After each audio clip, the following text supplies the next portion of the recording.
Number 9, who plays in the midfield today, Mario Phillips, not at left back as he's usually deployed. There's Garnet Lawrence, the head coach of Molynes United. Cool customer.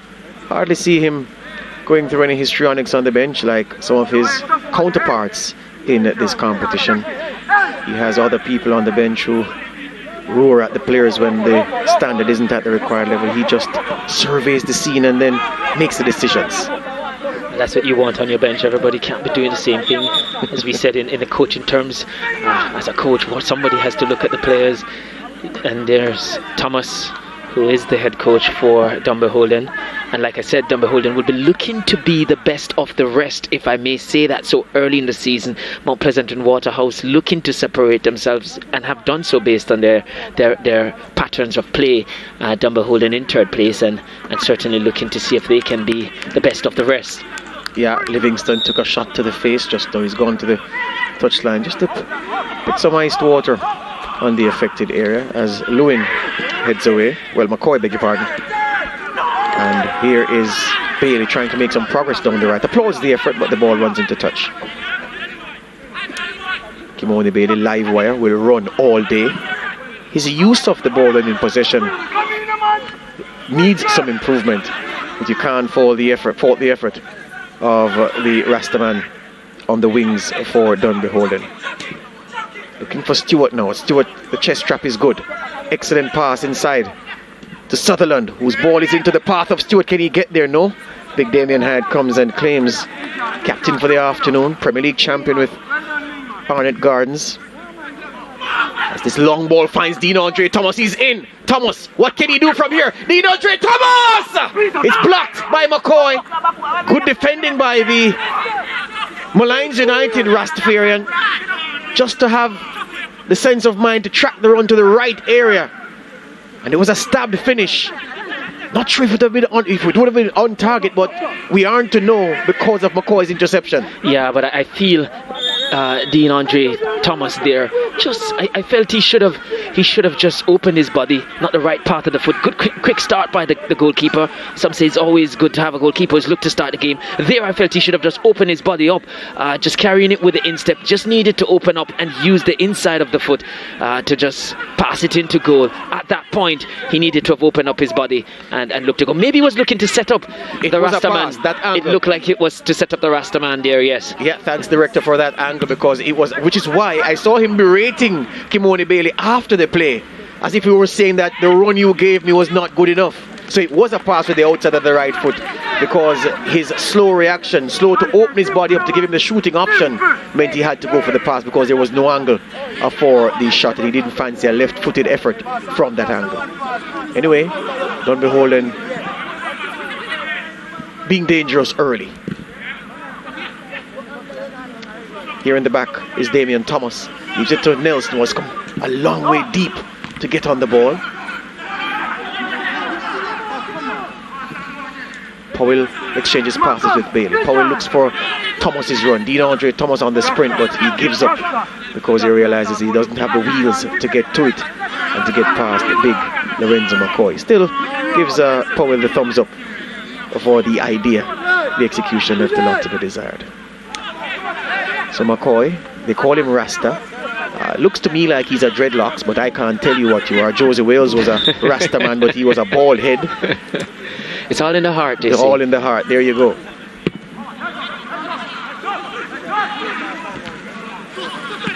Bailey gets high. Sutherland intercepts. Still Bailey for. And Bailey, did he try an effort on goal?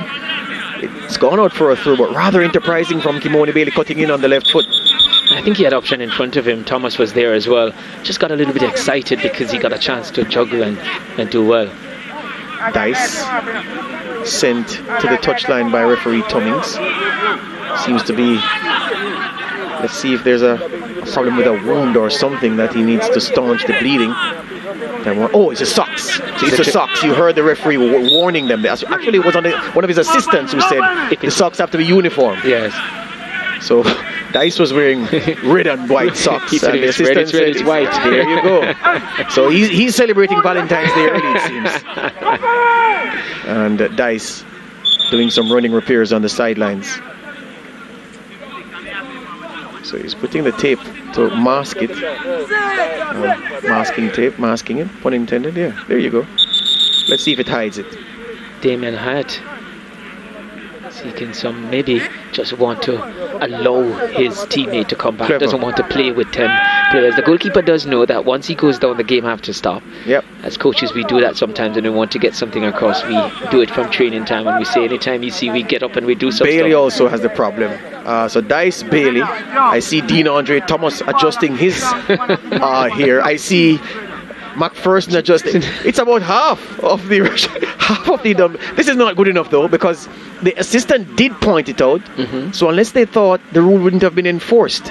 I think what happened to George is that these players modern time, they cut the socks, so it's not all the way down to the foot, so it's just the upper part of the up on the shin, those areas that are really like from in the top place. of the ankle up. Yes, so the socks is cut, and then they put on an ankle socks below that, and that's the red color that we're looking at.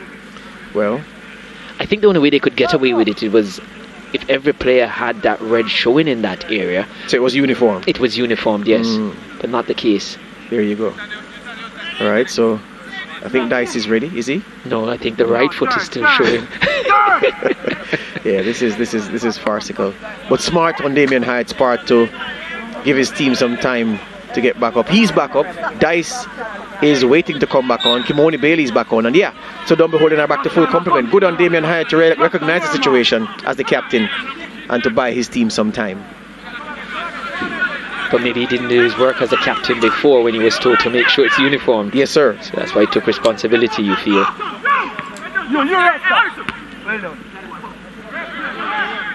Sutherland's header is weak. And Thomas got some studs there, maybe from Dwayne Smith.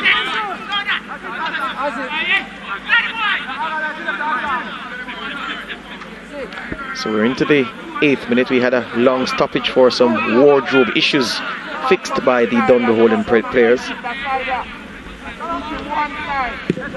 We're back. So Harrison, as I noted, has been around the block. Peter Harrison, the goalkeeper for Molynes. I'll run through his various clubs at the earliest opportunity. Winter clips this forward to Brown. Brown forward, asking a lot of Stewart, asking too much of Stewart. And Hyatt will allow this to run outside for a goal kick. So Peter Harrison has played for Cavalier, has played for Arnett Gardens, has played for Humble Lion, has played for Tivoli Gardens, been in the league since 2012. Peter Harrison, 33 years old this year, and has pitched up now at Molynes, trying to play some good football. Stewart on the chase, but Phillips gets back and gets there ahead of him. This is McPherson in the back for Dunbeholden. Their two midfield generals are on the bench today, and I wonder why. Both Fabian McCarthy and Nicoy Christian.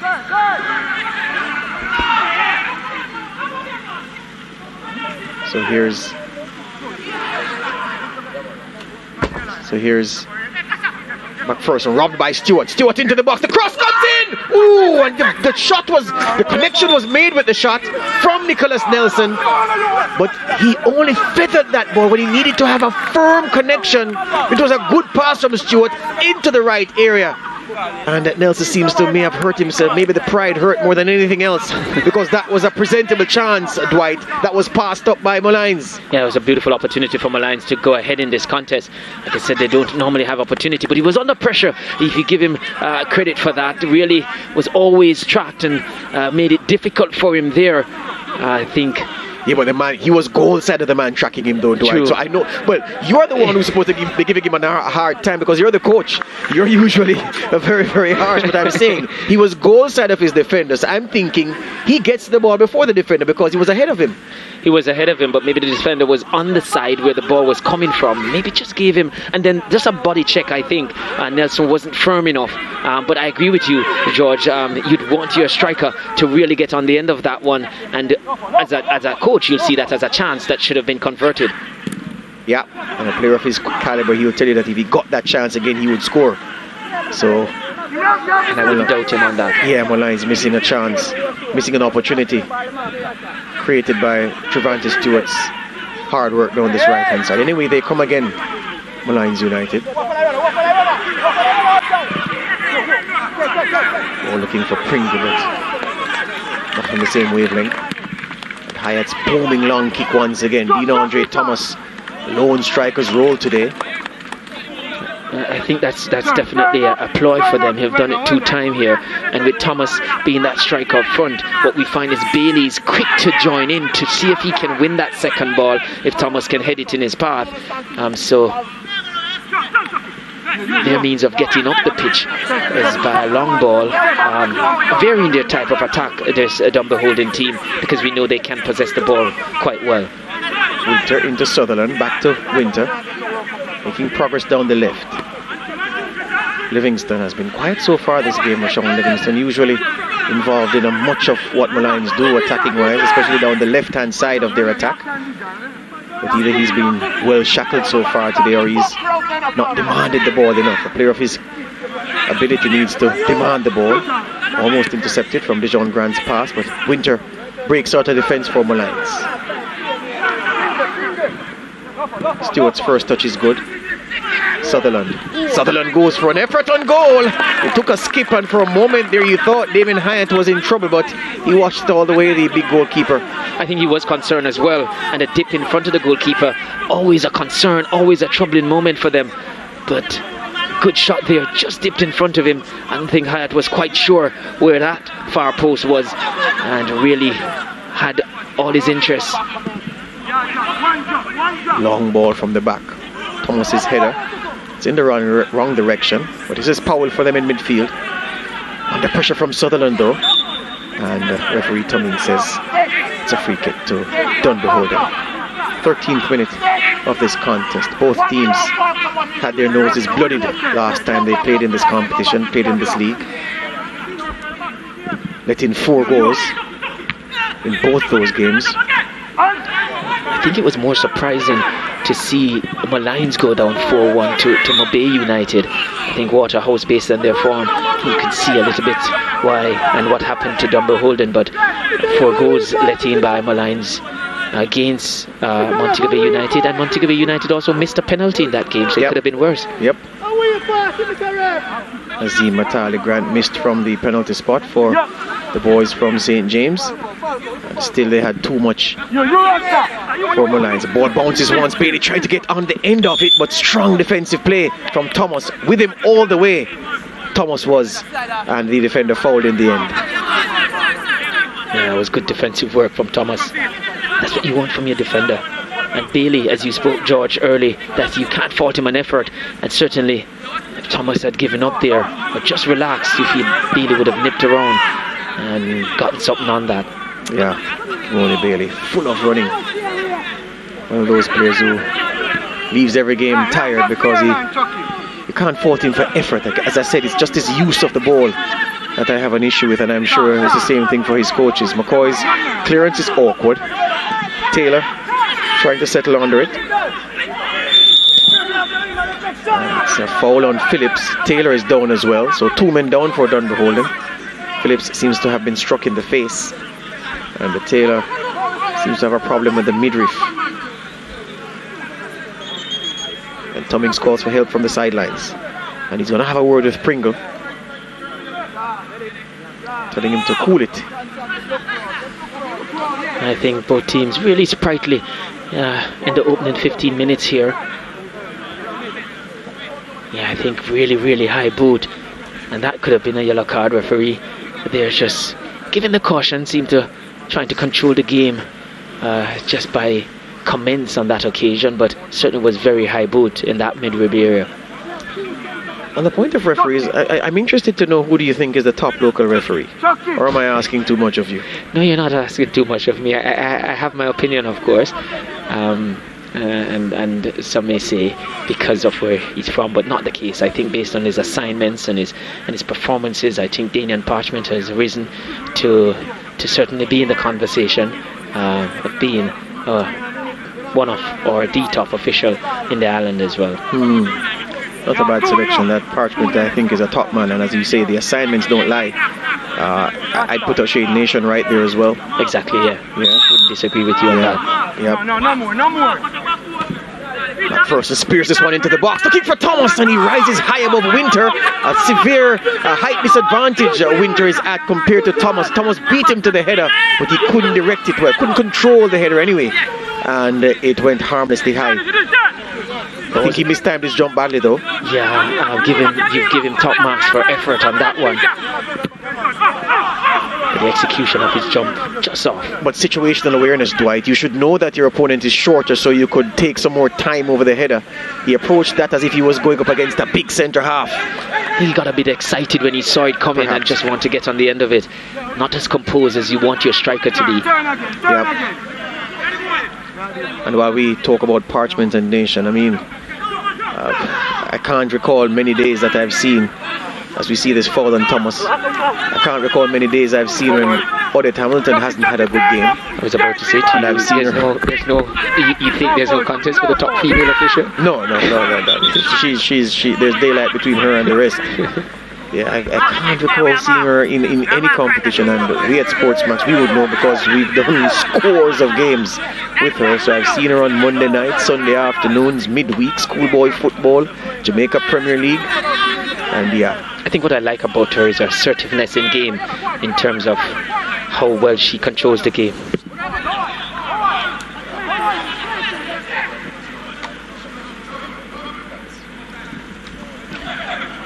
Taylor, crucial block there. This is McPherson for Dunbeholden. Phillips was in the midfield this afternoon, asked to do the creative bit that Christian and McCarthy would have done, both men on the bench this afternoon. This is Dice. Played forward, Thomas gets the run on Grant, had his shirt tugged and he goes down. Must be a free kick. Does Tummings produce the yellow card? No, he doesn't. Lenient started the game from Doyle Tummings. Pringle could have gone into the book for Molynes, and Dejon Grant could have gone because he had a handful of Dean Andre Thomas's shirt for a spell there. I think that's where you talk about referee. That's stopping what they call a spar, stopping a promising attacking play. Should have been a yellow card. Williams sends this in, and Harris meets it with two fists with Kimoni Bailey getting in his line of sight, but not enough to put off the goalkeeper. I think Harris was looking to catch that one, but Bailey really caused him to change his mind at the last minute. There's been a nuisance there in the box, Bailey. You see Harris here just looking as if he's going to collect. Then he decided to punch. Didn't get the purchase on it because it's a late change of mind. Bailey, as we say, can't repeat it enough, will give you a lot of effort. Strong play by Trevante Stewart, and he has to be to hold off Andre Dice, who's a big man. Trevante Stewart is all muscle. Did well on that occasion. Anyway, in the back, Molynes have it. Nelson has come deep. Oh, lovely turn to fool two Dunbeholden men, send them in the wrong direction. Pringle to Sutherland. Sutherland over the top, flicks a scoop pass for Stewart, but Dice is with him all the way. And Bailey tracks back and helps out his defenders, Kimoni Bailey. Phillips in midfield to Thomas. Back to Phillips. Needs a pass. And comes inside. Powell.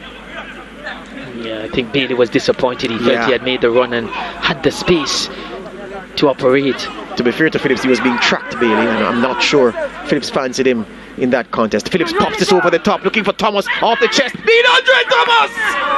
Wow! That whistled by the right-hand post. A tremendous effort from the Dunbeholden striker, taking it on the chest and on the volley.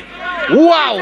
And that would have eclipsed, I feel, safest goal of the season. That one was taken down expertly. I know Molynes, they're complaining that he used a bit of the arm to do that, but I'm not quite sure. We'll see here whether or not that was a part of it. Yeah, from a distance it looked that way. Forearm, there's no doubt about it. There it is, yeah. But certainly it seemed as if he would have gotten away with it, because didn't see a call from any of the officials, and nothing from Tummins. I think it was Denton on the far side there, but certainly looked good. Here he is once again, Dean Andre Thomas, he shoots! And he whistles again by the right-hand post. Two sighters for the Dunbeholden striker. And the Molynes United defenders having a press conference. The hand claps are going. They're trying to G each other up, trying to get concentration going, because they're at 6s and 7s. One striker Dunbeholden are using, and he's making the lives of the Molynes United defenders hard. I give Dunbeholden credit too, because although he's the lone striker, they're having the transition. Players are really getting up behind him. Bailey is one of those players who are always in close proximity to him, along with Smith, the captain there, who is certainly giving some support to him up front there, Thomas. But certainly should have hit the back of the net already based on the opportunities he has gotten so far in this game. Here they come once again. Dunbeholden, Thomas fighting with his namesake, and the Dunbeholden Thomas fouling the Damien variety. Where's number 17 from Mount Pleasant? From Molynes United, rather. I have to say, George, one of the feature, a good play from Thomas here is his ability to find those half spaces, and that's what he's creating the problem for this Dunbeholden defence line. That half space is very difficult to deal with the centre off and the wing back. By the time they make their mind up as to who's to go, the striker is already there picking up the ball, and Thomas is expertly using that space so far in this game. Pringle finds himself in a crowd and does well to extricate himself. Oh, lovely pass played forward by Stewart. It was Stewart with effort that was blocked by Damien Hyatt. The pass to him from Sutherland, and Trevante Stewart, almost as if he just got a toe on it, but not a foot forceful enough to direct it around Damien Hyatt, who's a big man. And that was a chance for Molynes United, and you can see Trevante Stewart now rehearsing what he should have done but didn't do. Yeah, it was a good opportunity. We were just talking about the half space, but good vision there to pick him out by his teammate there, Sutherland. It's almost as if Trevante Stewart just got studs to that rather than the toe poke he was attempting. And that's why the ball didn't run through forcefully enough. The advance in Hyatt, I think, put him off. Yeah. But Sutherland's pass, and that's, you talk about vision, because he played the pass as it came to him. It's a one-time pass. He must have seen the run or the space before, and that's all about field awareness. Here's a tank, Javon Brown in the midfield for Molynes, to his captain Nelson, who a feature of his game so far this afternoon, how deep he has come to get possession and start his team playing. He does that regular, George. I saw him last season a lot doing the work in the Premier League here, and always tends to come deep and create a little number up in the middle of the park. I think Molynes are mindful of Dunbeholden's superiority in terms of talent you feel in the middle of the park. So I think Nelson is just trying to create numbers up for his team and give them a better chance of competing in the middle of the park. Livingston after this. McPherson calmly out to Taylor, inside to Phillips. Phillips can't get there though, but Taylor gets another chance. He was told to relax by Phillips, didn't have to do that, and Dean Andre Thomas is upset with him. I mean, he acknowledges the mistake, young Taylor, that he should have shown more composure. Harrison sends this forward, but it only goes out for a throw to Dunbeholden. As you talk about Taylor there, young and that rashness in terms of playing on field, in yesterday's game where we saw a good quality defender from Mount Pleasant in Lane, we talk about how calm they are when they win possession. Himself and Kevin Lane playing with Ladale Ritchie in the back. Ritchie also showing that calmness, and I guess it comes with experience. Winter went on a sprint, but he was shut down by two Dunbeholden men. Smith in midfield, he gives it away though to Tyreek Sutherland. Out to Livingston, who switched to this right hand side to get in on the action. His pass, it's Taylor, and it goes out. It's a throw to Molynes United. So an even battle, both teams having chances that they should have put away. Nelson had a sharp chance that he couldn't really make the connection with Trevante Stewart's pass. The Stewart had a shot that should have been a strong toe poke. It runs off Stewart out for a corner. Should have been a strong toe poke, but it only caught his studs as he was trying to preserve himself from being hit by big Damien Hyatt. And Dean Andre Thomas has had a pair of chances that he hasn't bagged. I think one thing Molynes need to do too is that once Hyatt has the ball, they must look for that quick service out. That direct ball up to Thomas has been a feature of the play for Dunbeholden. Yeah, they've been doing route one really well, the St. Catherine team. Oh, Smith running into Javon Brown, and can I tell you, he didn't come off. He was third best in that two-man challenge. That's how strong Javon Brown is. You say Brown is equivalent to two players. Yes, Sutherland. Early pass blocked. And this is Duar over the top to Thomas once again. That long ball again that Dunbeholden have been looking for all afternoon. Pringle gets in, but met again by Duar. And the danger snuffed out for the moment.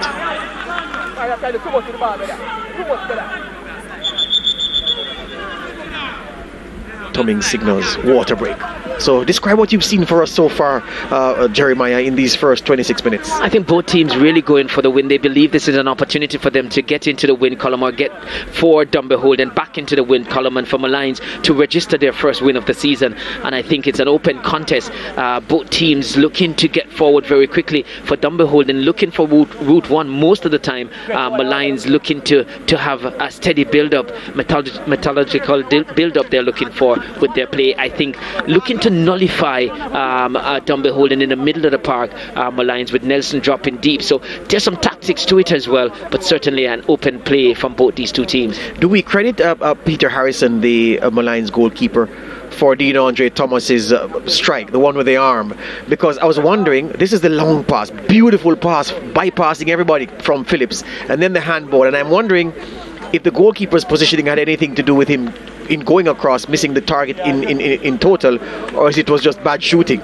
I think it was just his shooting. He just swiveled and shoot. It's just a striker thinking, knowing where the goal is, just looking to swivel and shoot, and that action just dragged it wide. And there he's getting some instruction probably how to improve on that. But he's gotten other opportunities which wouldn't have any question of handball or any infringement, that he should have hit the target with dragging his shot wide. So I think on the evidence of that, it's his technique that in terms of dragging wide for Thomas. But I think he's going to get a lot more opportunities based on his movement. So in terms of the coaches, you would think that the Molynes United coach would be more concerned, because his team have allowed a lone striker to get two sighters at goal unchallenged in and around the 18-yard box.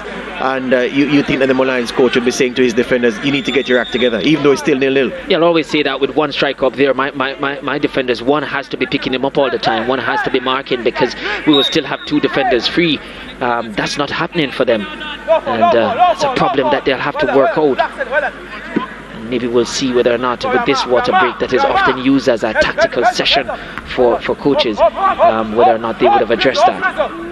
Sutherland skips away from Bailey. Can he cross? Yes, he does. Booming cross with the left foot, and Livingston was trying to get onto the end of that.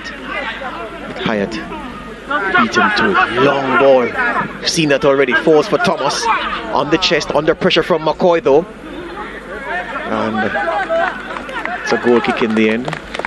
Yeah, I think Thomas on that occasion really didn't. I think it came down off his head. Didn't really control it with the chest. So it ran away from him. Wasn't able to cushion it as he would have desired.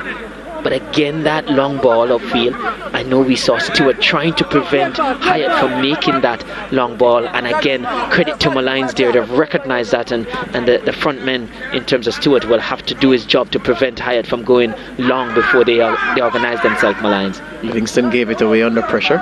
Taylor to Phillips. Composure to McPherson.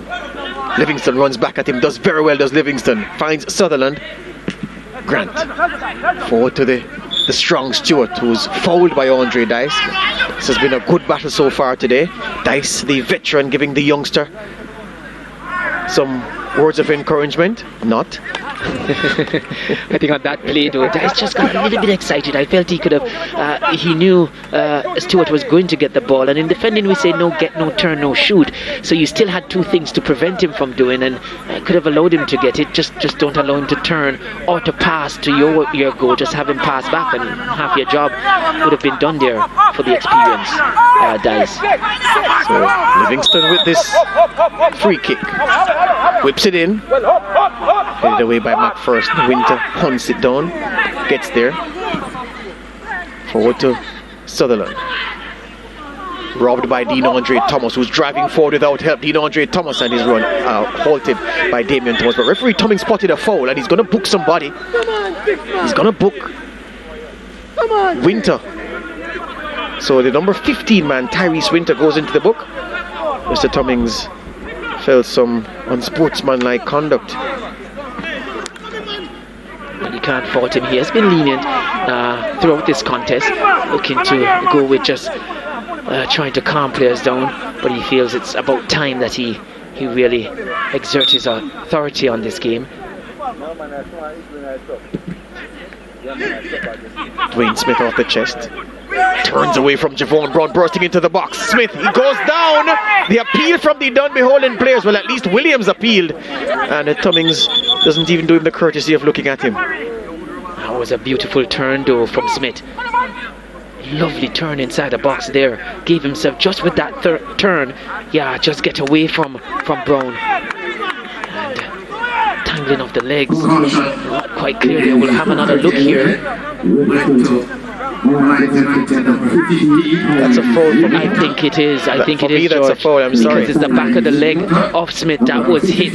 I was looking to see if Smith's leg went in front of the defender, but it was the defender. Yes, Smith's leg went in front. The defender hit him on the calf.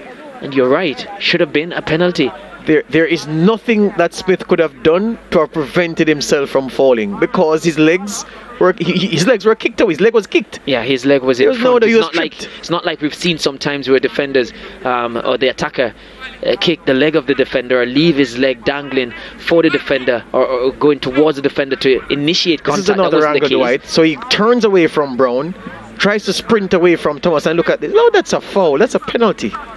I'm sorry, Mr. Tummings missed that, and his assistant should have helped him on that far side, because that's what the assistants are for, to see things that the referee, based on positioning and the bodies of the players in front of them. Yeah, that was a clear penalty. I think a lot of times these assistants say that if the referee is in a perfect position to make the call, they don't intervene, but I certainly think you're there as the assistant, you should intervene, especially when you see it that clear. And the referee, if given enough evidence by the assistant, should and would change your mind.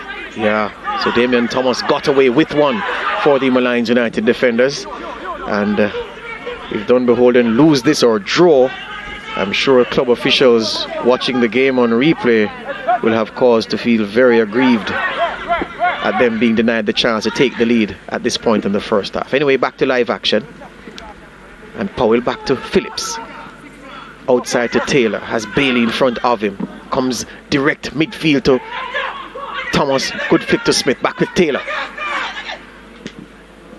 Big cross looking for Bailey, Winter is there with him, and all the way through to Peter Harrison.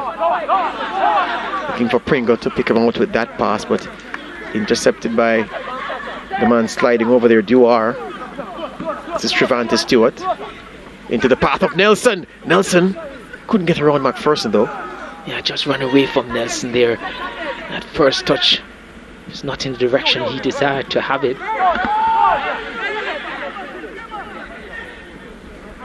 Smith, only Thomas in front of him, and he's fouled by the backtracking Sutherland.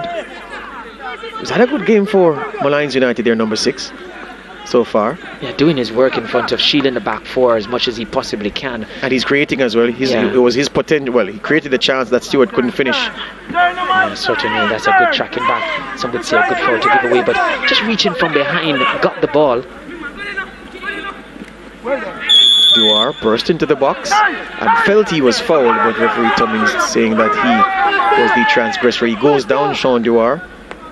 Seems as if he was struck in the face. Struck in the face. Yeah.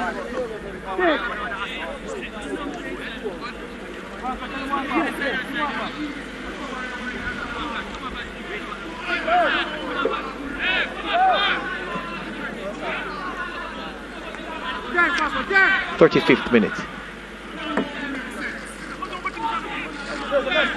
Molynes United and Dunbeholden, their 5th meeting at this level. Dunbeholden lead the head-to-head 3-1. The Humberland boys behind the Molynes United goal have been sat there for the past 20 or so minutes just watching proceedings.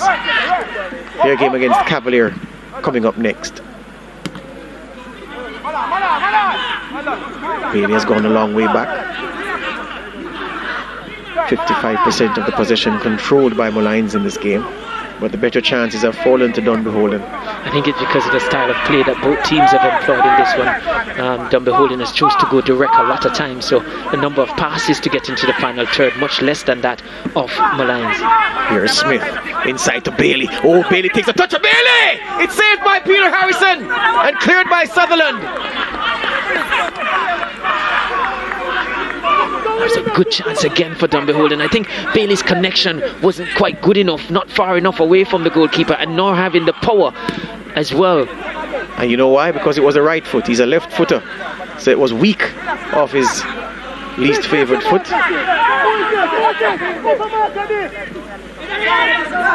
Thomas turns away from two. Still Thomas goes over, fouled by Pringle. And the Tummings awards the free kick to Dunbeholden. I think Thomas' ball handling skill has been very good this game. Really, once he gets it and turn. Yes, as we see there, Bailey just falling away too at the same stretching, time. Yeah, so didn't get the connection nor the power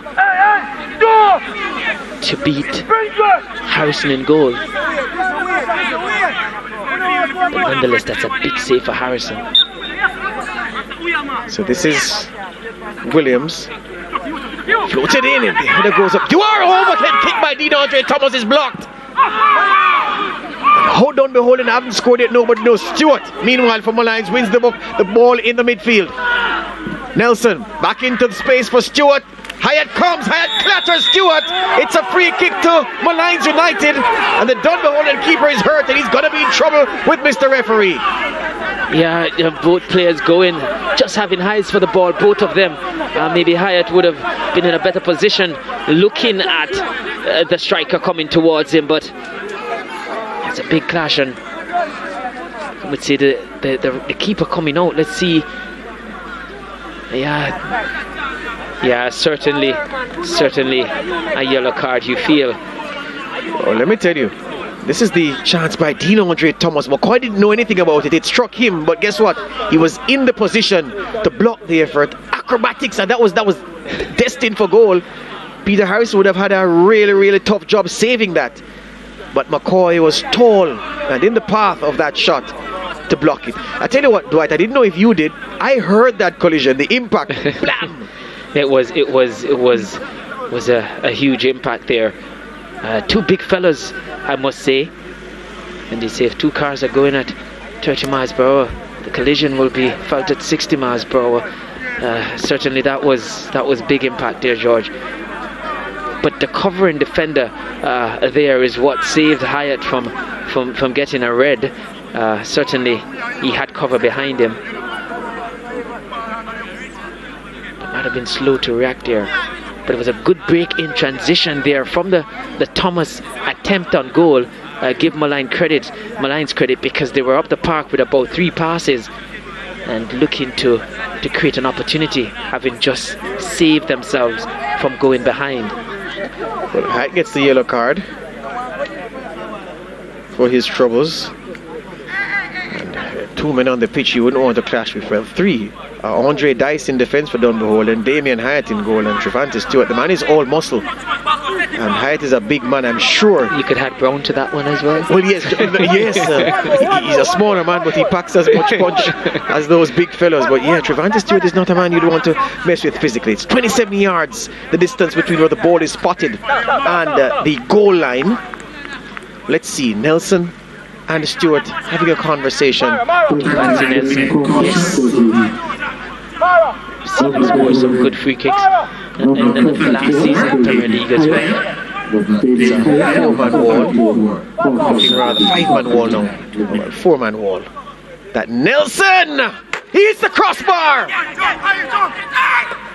And Hyatt gathers the rebound.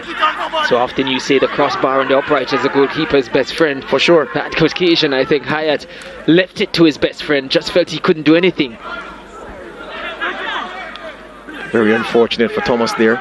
Nice, oh, lovely by McCoy. Absolutely good football from the Molynes United centre half. Just turned DeAndre Thomas all the way around and left him for dead. I think Hyatt was beaten for sure. Yes, he was. But yeah, composure shown by the defender there. Bailey in familiar territory down this left-hand side. Under pressure from McCoy. Bailey dancing, weaving through two players. Kimoni Bailey gets away. Still Bailey fighting and loses out eventually. Nelson under pressure, turns away from Phillips and sends Trevante Stewart free. Here goes the big Molynes striker. Can he find a pass? Stewart trying to sort his feet out, and McPherson nips in and knocks it behind for a corner. I think Stewart really, by his second touch there, gave McPherson a chance, and he took it. Really not good handling there. Should have kept his body between the defender and the ball. Just brought it a little too close to him, McPherson, and he took the advantage and just played that one out. But still danger lurks as Molynes will look to take advantage of this corner kick. Still a young man, Trevante Stewart, only 21 years old, so still learning this game. As we see Livingston with his corner near side to his captain, Nicholas Nelson! And it may have hit Phillips in a very sensitive area. And he's... didn't catch him flush. And I don't think it had the power in the end to hurt, although it's a delicate area. Well, But Nelson's attempt on goal, give him credit there. He knew it was an acute angle, just go the other way to open up their goal. Livingston again, this time to the back post. And it's headed away. Brown puts it back in. Stewart wanted to strike the volley. Stewart kept it alive, and Dice helps it away for Molynes. Strong forward, centre forward play by Thomas once again. Lost his footing at the crucial moment though. And Molynes come again. McPherson into the midfield to Phillips. Smith. Lovely touch by Smith. Waiting for support he is. Smith pushed over by Brown and loses out, and referee Tumming says free kick. I think he was losing his balance before. I don't think there was enough force on that one. Smith expertly buying that. But I certainly love the work rate of Thomas. I think he's really led the line well here for Dunbeholden. Yeah, his play deserves a goal. What deserve has nothing to do with it. The Thomas's clash there, and the Dean Andre complaining, the Dunbeholden variety, that he really didn't foul Damien, the Molynes United number 17. I can't believe this game is still 0-0 for what we've seen up front created by both teams. But that's where we are, folks, 0-0 in an entertaining game here in the JPL. Phillips. I think these two teams really have not shown a lot defensively. Not sure if it is the defensive play of these two teams or a poor finishing that has led to this game still being at 0-0. I could think it's a combination of both. McCoy was in the way of a volley that looked to me to be a certain goal, and then Dean Andre Thomas's finishing hasn't been precise, although he's done great work to get himself in those positions. So I'm more leaning to poor finishing, my friend.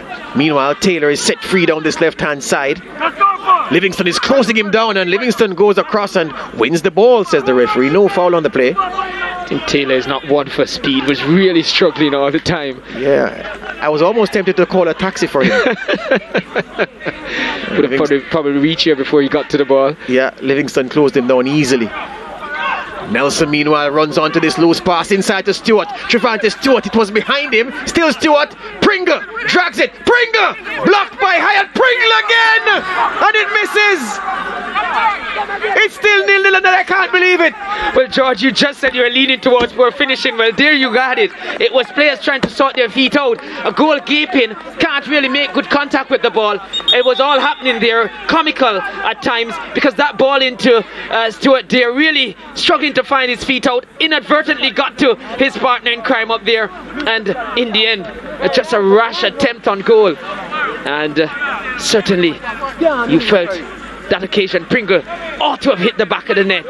A second opportunity come to him, and again no composure. Had also the option to find Nelson in the middle of the goal, couldn't do that. Certainly bad decision in the end, because if you hit a goal from that position and not finding your striker in the middle of the goal, the only way you can justify that is to score. Yeah, two players down meanwhile. Taylor holding a very sensitive area, the Dunbeholden left back, and Pringle has a foot complaint. The only problem for Molynes United on that play, Dwight, is that they'd want the roles to be reversed. They'd want the man to be on the end of the man on the end of the chance to be Nicholas Nelson. Maybe we'd be talking about a different thing rather than how bad a miss that was.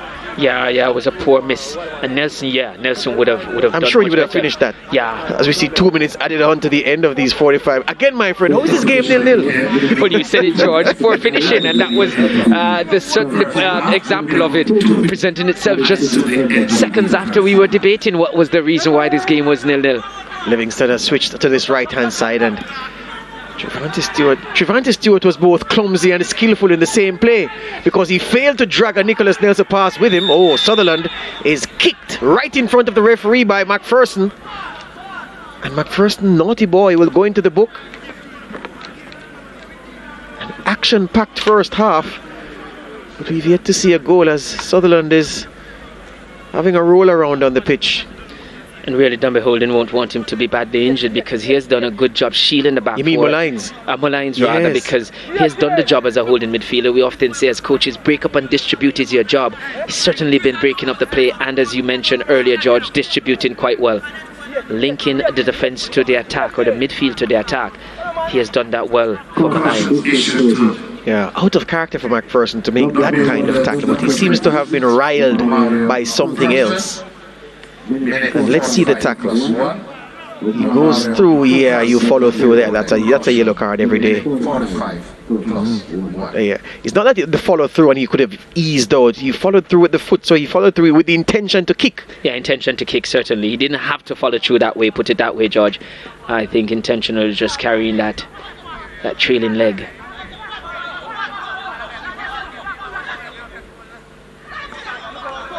So the defensive assignments being handed out by the Dunbeholden boys, recognizing that the halftime whistle is drawing close and they don't want to give up a goal at this time.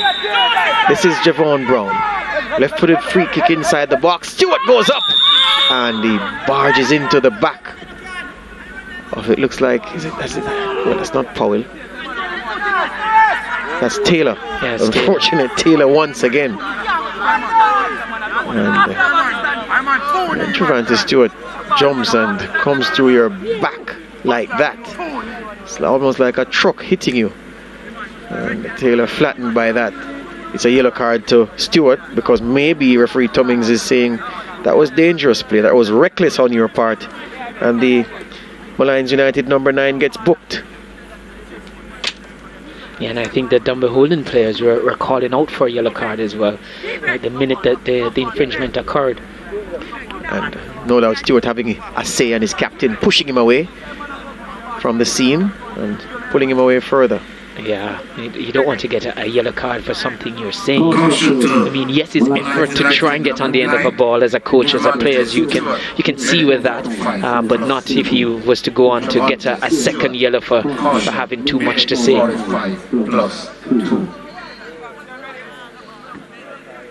Poor Taylor. Well, at least he's sitting up now, and not many things a bag of iced water can't cure in these parts. He's up and running once again.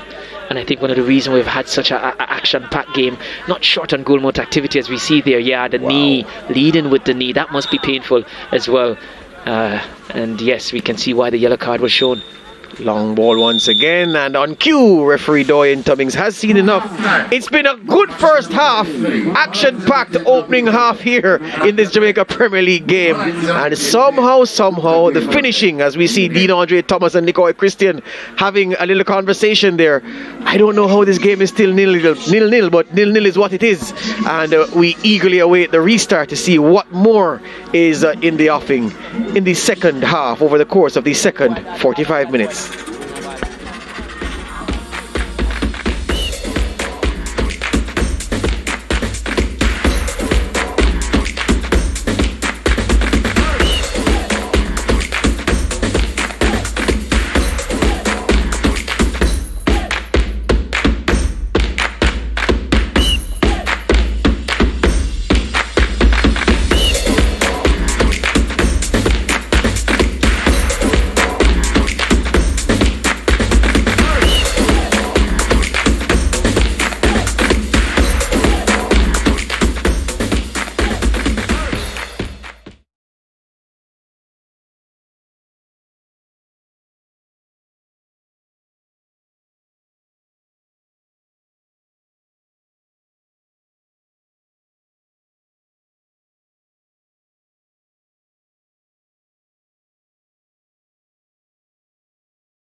Welcome back to the UWI JPL Captain Horace Morel Centre of Excellence, where we've had an entertaining first 45 minutes between Molynes United and Dunbeholden FC, but sadly for us, and I'm sure for you as well at home or wherever you are watching, no goals so far in this contest. A feature of the Dunbeholden game was the quick release by goalkeeper Damien Hyatt, and this is DeAndre Thomas running through early. The pass intended for Kimoni Bailey. Thomas wasn't satisfied with Bailey's run, and then here they came again. This one, McPherson dallied with it, robbed by Trevante Stewart, who plays in his captain, but the touch was absent from Nicholas Nelson. Under pressure he was, but he was goal-side of the defender. You expected better from a man who is so deadly in front of goal. Speculative effort from Tyreek Sutherland, and then lovely ball played over the top by Phillips. The arm controlled by DeAndre Thomas, and on the volley, didn't miss by far, and then he caught this one, dragged it into the penalty, into the 18-yard box, and lashed it wide again. And then Stewart running through and couldn't get the toe poke. Smith playing in Bailey. He danced around Thomas, but stretching, didn't get any power on the shot. Williams flipped this in. The overhead kick by DeAndre Thomas, blocked by McCoy with the chest. And then the free kick by Nelson off the crossbar. So you see, when I say action-packed, I'm not making it up. It was action-packed. Smith back to McPherson, but robbed by Nelson, and skillful and clumsy by Stewart in the same play. And Pringle, a rush of blood at the last minute. He couldn't find his teammate and couldn't find the empty goal. And yeah, all factors conspiring to keep this game at 0-0. So 15 shots in the first half, both teams. There were 8 shots on target, 5 on target for Molynes, 3 for Dunbeholden. There were 2 yellow cards apiece, 12 fouls, and there was a situation where Molynes United controlled the ball for 55% of the half. Folks, if you've just tuned in, you want to watch the second half, because DeAndre Thomas up front for Dunbeholden is put that goal. Let's recap the action from Sunday, where we had Waterhouse against Portmore United, and the Battle of the M's, Mount Pleasant and Montego Bay United. Damian Parchment, the man with the whistle this afternoon. It was Portmore that made the best early chance at goal, with St. Hilton getting clear here, but he's unable to steer this one on goal. And here's where goalkeeper Eric Edwards for Portmore idled with the ball too much. Fletcher gets in here, and Benpo finishes with a plum for his second goal in 2 weeks. Yeah, Eric Edwards here just needed to get rid of this ball quickly, wasn't able to do so. And Fletcher's accurate pass inside to Benpo is finished with a plum by the 26-year-old. Fletcher with 3 goals this season, on the assist here for Benpo.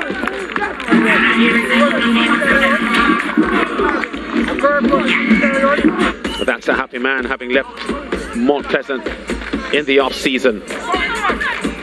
James with a cross inside. Denardo Thomas with a finish from just about 8 yards. And Portmore in further trouble here as Denardo Thomas gets his first goal of the season and puts Waterhouse 2-0 up.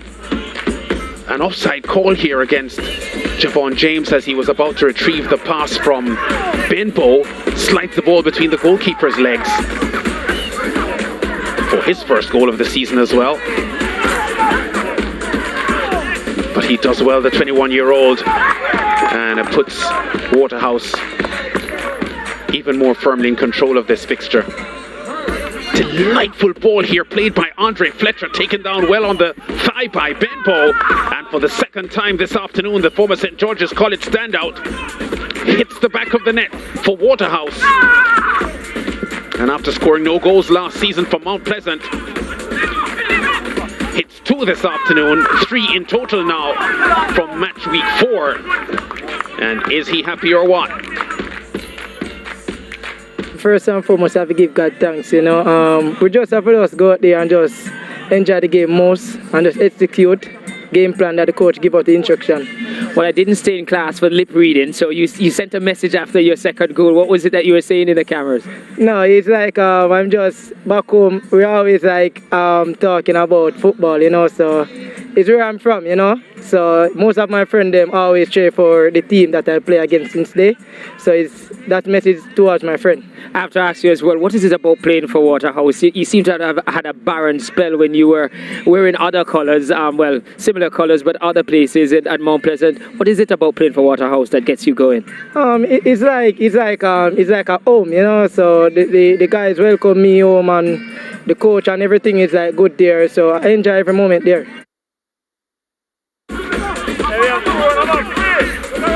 Sigri, neat pass inside here too.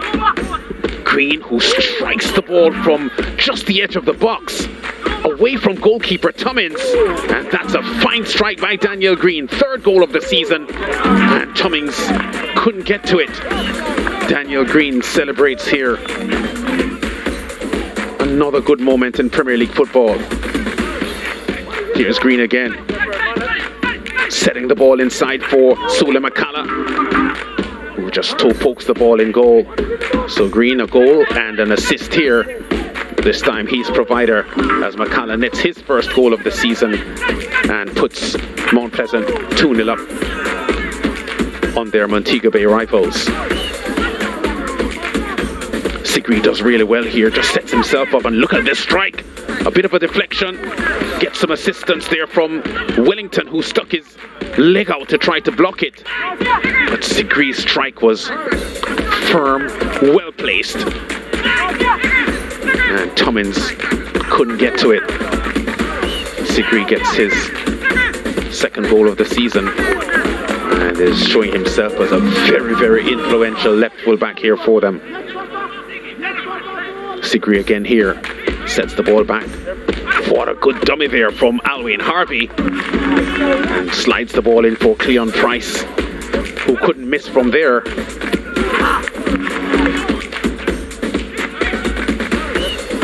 Just about 2 yards in front of goal. Cleon Price gets his first goal for Mount Pleasant.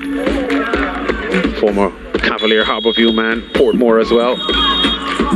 And Mount Pleasant, all of their goals coming in the first half. Green, very good performance from you today. Started on fire. In terms of the game, was it a little bit in the first half? Was it much easier than you expected? No, I didn't think it's much easier, no. I'd say in the first half, we fight hard enough as a team. But in the second half, we kind of lay back and let the team come at us. Were you disappointed yourself that you didn't get on the score sheet again in the second half? You got some good opportunities. Was that a disappointing part of your game today? Yes, but I always say work hard and come again. We have the next game focus on, and that is the job we have ahead of us now, just the next game.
Back we are at the UWI JFF Captain Horace Burrell Centre of Excellence for second half action in this Jamaica Premier League clash between Molynes United and Dunbeholden. For all the excitement, for all of the incident in the first half, 0-0 is the story, and it's your commentator slightly incredulous that we haven't broken the deadlock in this game just yet. Dwight Jeremiah Hyatt being closed down by two Molynes United players, but taking the ball high, and Hyatt taking the ball high, and then this from Smith, back pass that went astray, and really Pringle ought to have done much better than this, you'd feel, Dwight. Yeah, all he needed to do when you look at the play was just to go across goal to his keeper Nelson, who is much more better at finishing than he is. And as we see the attacking zones there for Molynes, they've certainly gone with more passes to go forward, and that's why we see them predominantly through the middle. We're back on the way. Phillips in the midfield once again, reminding you that in case you're wondering for Dunbeholden, where is Nicoy Christian, where is Fabian McCarthy, both of them on the bench. It's a rejigged side that the coach has gone with today. Phillips usually a left back playing midfield today, and no Bygrave means that Dean Andre Thomas has been asked to play lone forward, and how well he has excelled in that role, but he needs that goal though to really put the seal on a big performance so far. Winter has Williams creeping up behind him, but sees it out for a goal kick. And of the names you've mentioned, George, apart from Bygrave, who's out injured, certainly Christian and McCarthy are fit and ready to go, but because, as we heard from the coach, there are some individual plays that he's not pleased with, and if we were to read from his changes, those players might be at the heart of it. Deshaun Grant has come a long way from his centre half position, but gives the ball away to Phillips. Thomas, pass to Smith, into the path of Thomas, offside.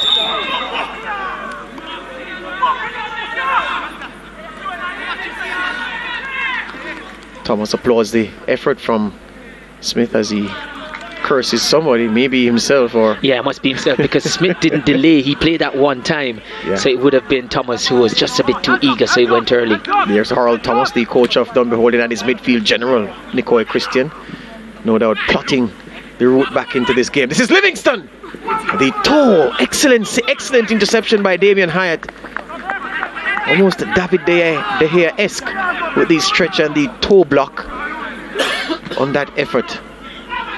Lovely turn by Bailey. He frees Dwayne Smith, but it's too much on it. Overcooked.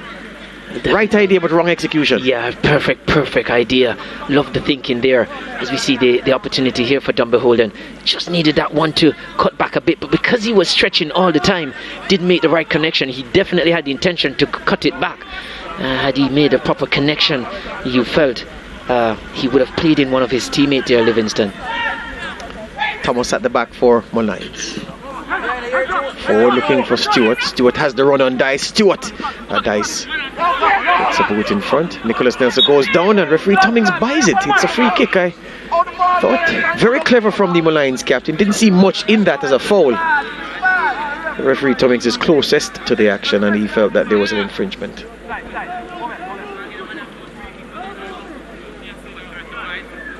I think Cummings has managed the game well, except for a foul he missed in the box in the first half against Dwayne Smith. That's a big call though. Yeah, massive call. So yeah, there's a substitution that's going to be made. Number 30 is going to come out for Dunbeholden. We're in the 49th minute, so I see 30 on the board.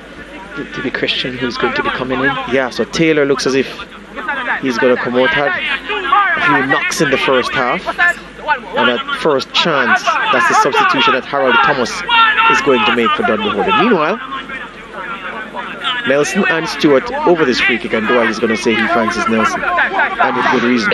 Good reasons as well. I don't think it's too close for him to get it up and down again. Just a touch maybe, but fancy him. It's actually Stewart, low, and it took a deflection, but that took the power off it, and easy in the end for Damian Hyatt. I think it's the distance that might have just made Nelson feel as if it's best if he left it. Thomas back to his goalkeeper Harrison, who was tested, really tested. I think Harrison's position was the problem. He was advancing while the defender was under the ball. So yeah, going low, looking to be clever, just playing it under the wall as it jumped. But the wall did come down. It still touched a boot or two and just took the sting out of the shot. Williams forward. And Winter allowed it to run on the line and sends it back to his goalkeeper.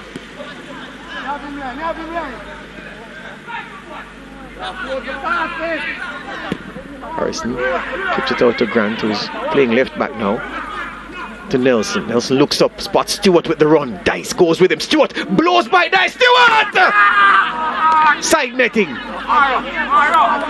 Yeah, that's what Stewart wants. That's exactly the type of thing he wants. Not the physical duels with Dice, but if he gets a run on him, knows that he has the pace to get past him. But you felt again the decision wrong. Going across goal might have been his best option, but beautiful ball down that channel into that half space by Nelson. And looking across there was his Pringle, who was thinking that maybe he would have been in better position, but maybe Stewart thinking on the evidence of what Pringle did in that first half, not so quick to set him free. Yeah, well, they put 30 on the board up first, and then they took it down and put 31 up. So Adrian Williams comes out, and Nicoy Christian comes in to replace him. So one of the two midfield generals for Dunbeholden, who didn't start the game today, on the park now. That's Nicoy Christian. Fabian McCarthy still cooling his heels on the bench. Christian's first touch is robbed by Sutherland. Here they come. McPherson wide to Dwayne Smith. Back to Powell. Phillips now for Dunbeholden. Dewar. Bad touch by Dewar, and Pringle runs by him down the line. There's Pringle going. Still Pringle. And eased off with just a shoulder nudge from Dewar, getting back to rectify his mistake. Yeah, that was a good, the bad touch just gave the defender an opportunity, and Phillips also coming across to provide cover, and really good defensive work that from Dunbeholden. Pringle's ball forward to Stewart. Stewart is onside. Trevante Stewart, what does he do? Tried to clip it to the back post, and it took a deflection. It's a corner kick. Deflected off Dewar, and Molynes will have a corner. Yeah, on this occasion, Stewart looking to try and set up Livingston.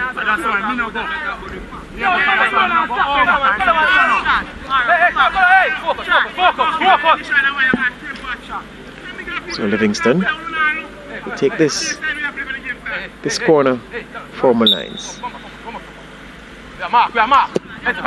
Goes to the back post. Sutherland goes up, but McPherson beat him to the header. And now Dunbeholden are breaking. McPherson still in possession. Smith in front of him. Bailey inside him. And he goes to Bailey. Does Bailey get it? Grant recovers, but McPherson still going. This is Nicoy Christian now. Into space for Dean Andre Thomas. Winter chasing him. Thomas will take his time. Finds Powell. Powell for Dunbeholden. Goes to the back post. Smith settles under it. This is McPherson. A fresh ear shot. Barely got contact on that ball. I think McPherson was at fault on that break. Thomas had broken free while Molynes was looking to recover. Just needed to look up. I felt it was an easy opportunity for him, because when he picked it up, that's the first thing he should have done, is to look up to see if there was an opportunity to break in transition before they organised themselves. Molynes didn't do that. Nelson fouls Phillips, and Dunbeholden have this free kick. Dean Andre Thomas lets it run for a bit. Thomas confronts him. These two have had a battle royal all day, and Damian Thomas comes out. But he was fouled by Dean Andre. Yeah, and it was good work from Damian Thomas here. Just when he pushed that ball, he just went across his path and certainly ensured that he initiated contact. And in modern day, once these defenders feel anything, the slightest of touches, then they go to the turf to be bailed out and given an opportunity to have a free kick. Just looking across at the Dunbeholden bench, and Fabian McCarthy's busy putting his gear on, getting his gear together as we see Dijon Grant getting treatment. So pretty soon Fabian McCarthy will enter the park, and Dunbeholden's two strongest midfielders and two of the strongest midfielders in the league will be on the pitch together. He's at the end of the bench to the right, and that's where he's getting his socks and his taping all together. Meanwhile, we're back with live action.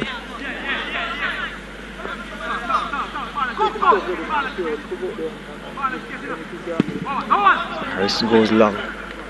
Dice met it, but with the hand, did he? Or was he fouled? Yeah, I said it's Stewart. Just gave him a nudge. Okay.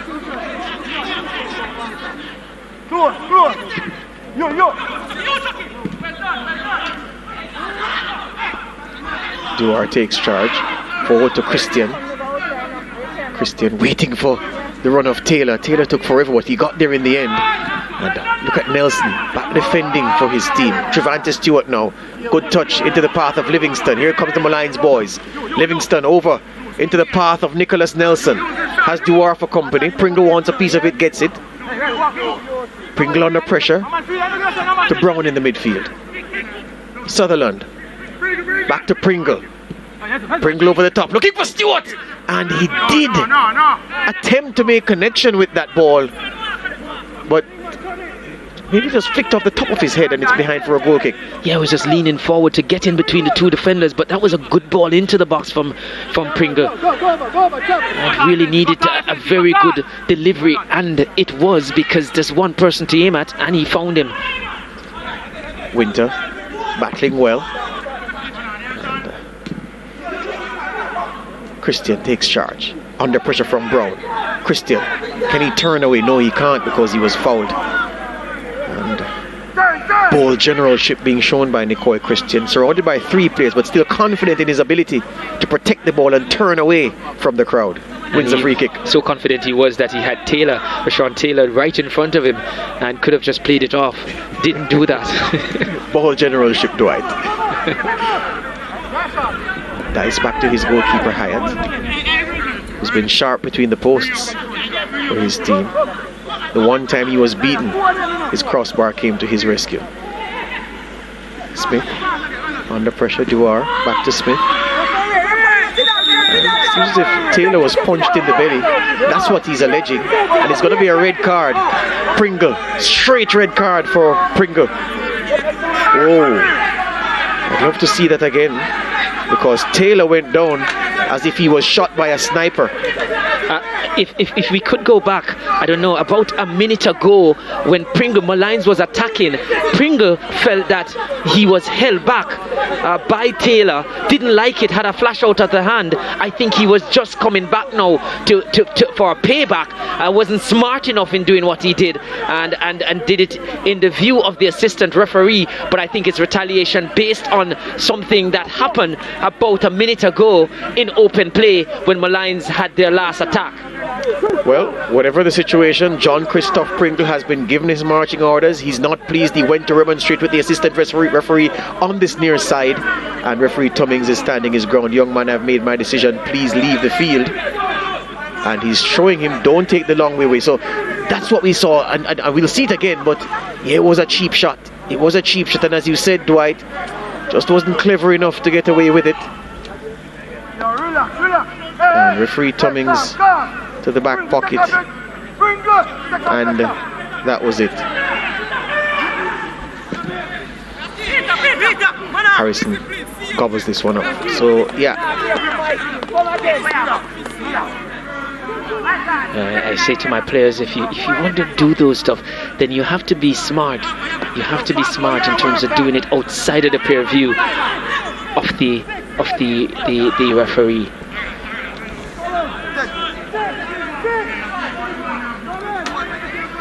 So Taylor has recovered and he's taking this throw. So Molynes now down to 10, and this spoiled the game that we've been treated to so far. I can tell you this has been a good game. I've seen games with more with goals, because there haven't been any so far this afternoon. I've seen games with goals that haven't been anywhere as entertaining and competitive. This really competitive. Let's see what that does to the Molynes attacking thrust. Anyway, Dunbeholden have a man advantage. Here's Phillips to Powell to Taylor, the man who was sinned against and caused Pringle to be sent off. Powell into the space, asking Taylor to motor, but Nelson has him cut off, and Nelson gives him a bump and then appeals to the assistant referee saying, you see what he did to me? Not going to be enough for him to be sent off, Nelson. But yeah, you have to admire the body of work from Nelson as well. He's certainly up and down the pitch. He has certainly been working hard for his team. So this is what happened. So look at Taylor down at the bottom of your screen, number 30. And look at Pringle. Look at what he does. Yeah, that's a punch to the stomach. A left-handed punch, right almost in the solar plexus. Aimed it dead center. That's a red card, son.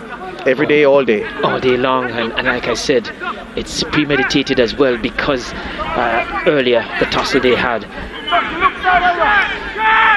And perhaps it's Pringle's inexperience, because I know experienced players, Dwight, wanting to leave something on your opponent. It's a palm, but you make sure that your hand is firm. Yes. So he runs into the open palm and you give him a nice firm push. But Pringle decided to add something to it and spice it up by balling the fist. And that was the problem. With the same force that Zidane would have used his head in the World Cup. Poor old Materazzi. Here comes Nelson though, losing the dribble, and Powell gives it away to Sutherland. Nelson. And now poor old Trevante Stewart is left to roam up front by himself, because Molynes are a man short. They have 4 substitutes warming up. Oh, Winter gets Stewart, gets in, nips it away from Dewar. Needs support though, Trevante Stewart. Stewart waiting on the support to come. Still Stewart, good turn. Fires it goalwards, and it's blocked by Damian Hyatt with Rashawn Livingston hoping to feed off the scraps, but there weren't any scraps. So doing good there, Molynes, to be able to get an attempt on goal, being down to 10 players.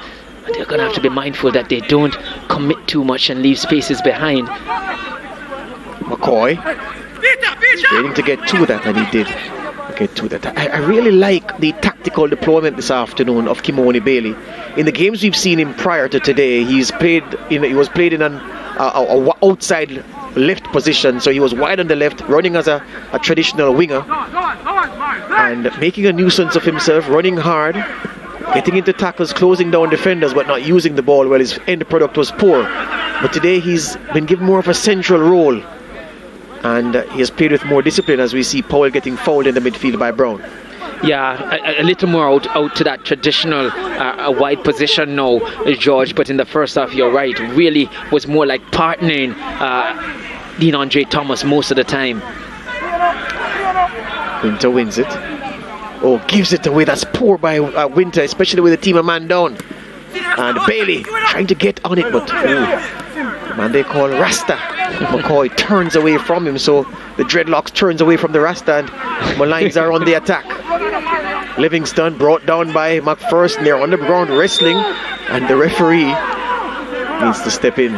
McPherson needs to be careful. He's on a yellow card. One thing you can't fault these two teams on, George, is the effort that they've put into this game. Sliding late there. As they say in the game, you don't have to touch the player, but both of them struggling to get back to their feet. Yeah, McPherson was holding Livingston. That was clear. But once you cause the player to lose the ball, with the player taking evasive action, then it's an infringement. Ball whipped in. And I told you earlier that Molynes were warming up 4 players. Well, both teams are wearing the blue shorts and the bibs of the substitutes. Actually, Dunbeholden warming up 4 substitutes. Yeah, you feel they're going to be doing that because they would recognize with the man advantage, they're going to want to be able to take advantage of it. Well, you saw what happened at the back just now. The goalkeeper's back pass to his centre half, who was being closed down by Stewart, and put it behind for a corner. So they have the man advantage, but they're not using it to good advantage so far. Meanwhile, Nelson has this corner for Molynes. Can they find the go-ahead goal? Put it away at the near post by Powell, so Nelson will have to do it again. And when you're down a man, George, these are the moments where you see as your best opportunity to get on the score sheet from set plays. We know Nelson's delivery is normally good, so will always be a threat. You feel Molynes from set pieces in the attacking area. Nelson's kick to the back post. Sutherland goes up at the back post, but he was just trying to redirect it to get it back into the mixer. Fails on that score.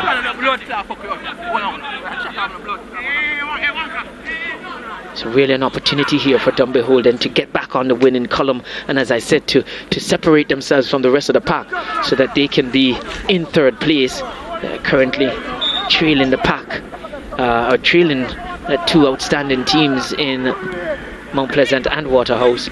Thomas, rear touch for him. Thomas is past to Bailey, but it's too hard and Bailey couldn't control. Trevante Stewart up front, turning away from Dice. Wants a run, plays it into the path of Livingston, who has wheels. Livingston into the space, back into the 18-yard box, headed away by Dice. McPherson calmly takes it down and comes the other way for Dunbeholden. I think it was a right intention from Livingston, because Dunbeholden had overcompensated to get that attack thwarted. Nelson was bearing down on the other side. Christian to Dean Andre Thomas. Thomas goes for the shot. And Christian is upset with him because it wasn't his pass. The pass was aimed for Bailey, but Thomas got in the way and stopped it and went for goal. And Nicoy Christian was telling him that, well, brethren, it really wasn't your pass. That pass was for the Rastaman to the left of Dean Andre Thomas, and that's why Christian was remonstrating with Dean Andre Thomas to say you misread that. It wasn't for you. Yeah, it's a situation where Thomas has been so lively in the game. He wants to get on the end of everything. Also because he feels that he should have scored from the first half. He should have. Yeah, and just maybe a little bit anxious or eager here. But they haven't played him in as much in this first half, in the second half, as they did in the first half. So is it that they're not doing something right, or Molynes are doing something better on the defensive end? I think because of the introduction of Christian, it has changed the dynamic. Taylor whips this in, and Luke McCoy, Powell in possession. Thomas, who was robbed by Brown, and Brown's attempt at a clearance, and it finds its way in via Phillips. Demario Phillips comes up with the opening goal. A game that had been crying out for a goal. It wasn't the cracker, it wasn't the classic, but they all count. Peter Harrison, there may have been a deflection or two as it passed through to his goal, but that man Harold Thomas won't mind. His team are in front. Yeah, certainly a good opportunity there, and they took it. We felt it had gone, because in the box there it looks as if they couldn't get their shot off, and here you felt a toe poke would have sufficed, but once it came out he settled himself, and no deflection, just placed it expertly well, did Phillips. In the end, good finish by him. There you felt a toe poke would have caused it to go into the goal, and you felt the opportunity had gone. Poor clearance, and then good placement. Yeah, kind of goal you call on the playground a bundle ball goal. It really came from that. And there's something that stood out as well too, George, on that goal. Shortly thereafter, with the celebrations going on, Christian was in the middle of the park. I don't know what he was disappointed with. His team had just scored. Yeah, he's a grouch, Nicole Christian, a ball general. Of that there's no doubt, but seems to be a fellow with a short fuse. It doesn't take much to displease him. But you were asking too why Dean Andre Thomas wasn't played in more often in this second half, and I feel it's because the introduction of Christian. He wants the play to start, go through the middle. Dunbeholden was more direct in the first half, not with him inside there, George, as a ball general, as you call him. Smith plays in Phillips. Can he get there? Winter shuts him down. Good job by Winter at left back. Oh, but it's given away by Thomas, and then he corrects his mistake. And you beg to wonder now how this Molynes team is going to get back into this game. The better chances, of course, did fall to Dunbeholden in the first half. Molynes had their fair share of it. Stewart working as a lonester in the first half, joined by Nelson at times, but this time Nelson doing a lot of work in the lower part of the middle of the park, Trevante Stewart has run himself into the ground. He leaves the field on this near side. And being replaced by number 31, O'Neill Small. So O'Neill Small coming in, and Trevante Stewart going off for a Molynes United team that are playing with 10 men. I'm pretty sure if Molynes were to go on and lose this one, and then they will, when reviewing the tape, recognize that they really were let down by John Pringle. Yeah. In the 69th minute. Some coaches find their players for that. I mean, if you get a red card trying to do something to help the team, coaches will say, well, tough luck, it's just one of those things. But when you get sent off for doing something like that, coaches, some coaches are really, really unforgiving. And one of those coaches, George, there's a charge for the red card that the player would have to pay it. Here's Taylor, has a lot of space to work with, goes for the cross, and easy for Peter Harrison. Quick restart for him, trying to hit his captain, but it's too long. From keeper to keeper, coast to coast. So I think what Molynes have done now with that change, pulling out Stewart, they've pushed their top marksman upfield in Nelson to carry the line now. We know that he can play a snapshot, he can score a goal out of nothing. He's done a whole heap of work dropping back to help his team out. Now they're just asking him to find the back of the net. Dice forward to Taylor. Taylor is suddenly seeing a lot of the ball on this near side, this right side of the Dunbeholden defense, and no pressure on midfield. Christian can flick it behind him and take an hour to turn, and it's still there.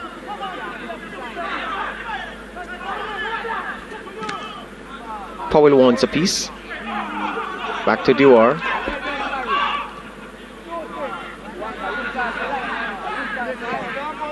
Bailey now. Christian is hunting it down. He desperately wants to feel the ball and boot.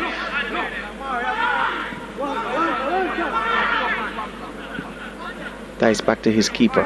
So in the 72nd minute, Dunbeholden monopolizing possession. They have the man advantage, they have the goal advantage. And they're taking their own sweet time about this, inviting the Molynes boys, saying if you want this ball, you have to come and press us high.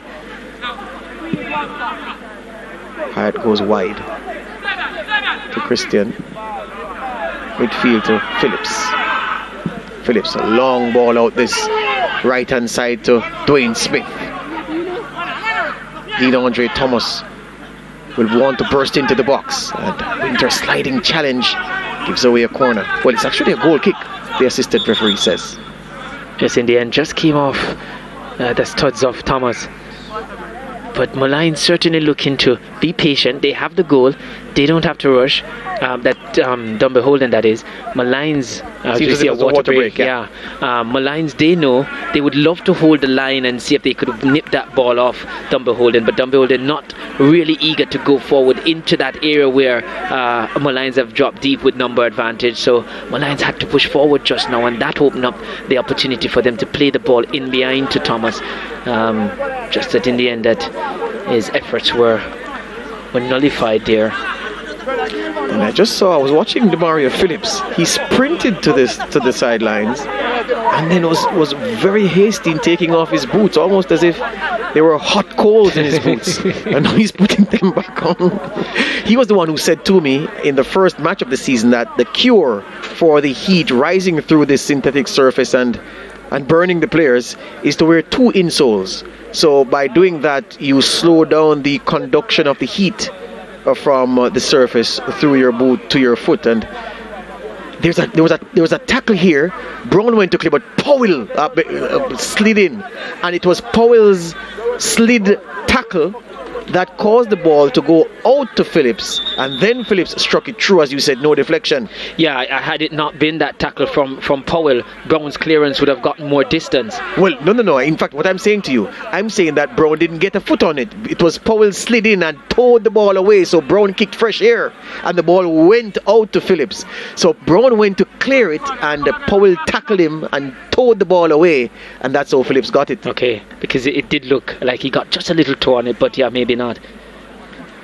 So we're back to live action. Referee Tummings has sent them on their way once again. But all things considered, though, Dwight, the Molynes performance has not been a bad one. No, certainly not. I was thinking, how is it that, and to think of it, they did get a draw against Harbourview, lost narrowly to Vere. Was really disappointing against Montego Bay United. But on the evidence of what I've seen here, certainly on what I saw of Mobay United yesterday, albeit against Mount Pleasant, shouldn't have lost so heavily. And certainly, before going down a man, didn't deserve to be behind, you feel? Yeah. But like they say in football, you don't get what you think you deserve, you have to go and take it.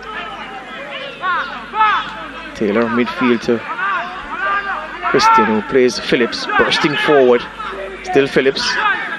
Inside to Thomas. Thomas wants to work it on the right foot. Wider wide to Smith. Smith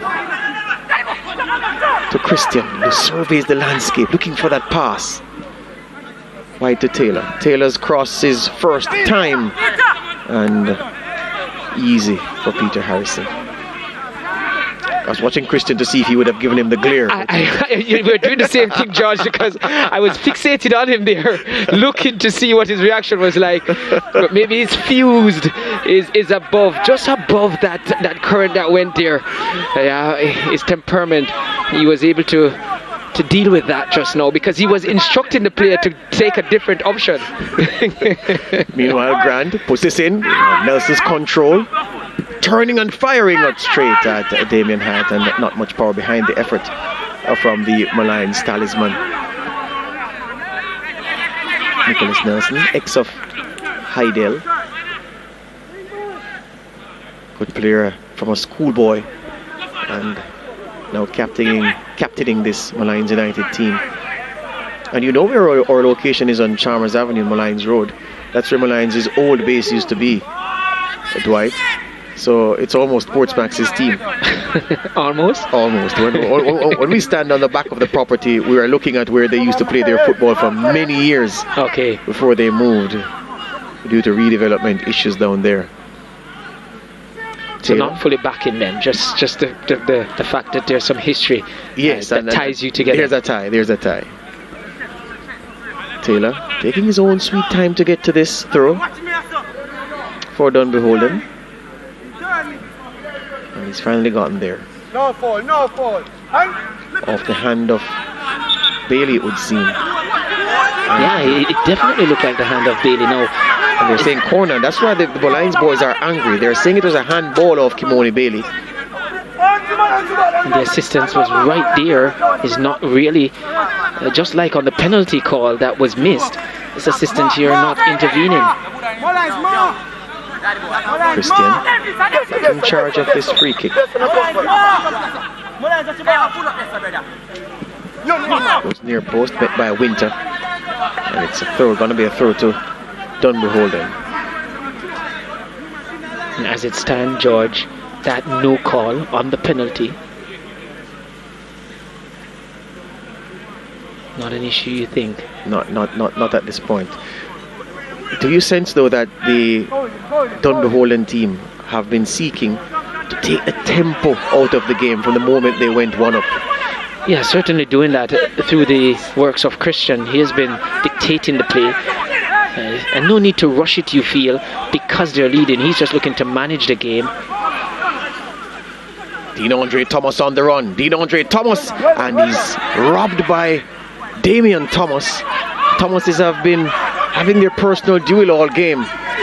And Small leaves a flailing hand in the face of Demario Phillips, our goal scorer. Referee Tummings gives the free kick, and Small is apologizing, consoling Demario Phillips. Yeah, I think he recognized that something could be coming, so he wants to make sure. He certainly can't do that with the flashing of the arm, and that should also be a yellow card. Yes, there was some pushing in the back, but he retaliated with the swinging of the arm, and when you do that, certainly a yellow card.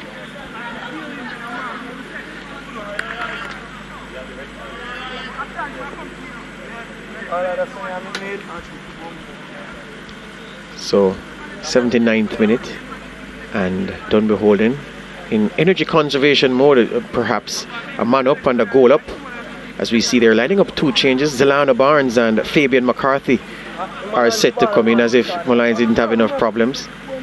And we're going to show you why Molynes went down to 10 men. Keep your eyes on the bottom of the screen, number 30, the man Taylor. Look at Pringle, the Molynes man in blue, coming towards him. Taylor runs forward now, attempting the pass, and look at that left arm, and the fist, bam, in the chest. And that's as clear a red card as you'll ever see. Yeah, certainly not properly disguised even, and happy it wasn't, because you certainly don't want that in the game. No need for that. As I said before, he felt he had to do it because of a previous coming together of the two. So Javed Duncan enters the field for Molynes, and Sutherland goes out. And here's his first touch, Duncan, into the... Small missed it. And Taylor playing Christian. Christian to Taylor. Foul to Christian.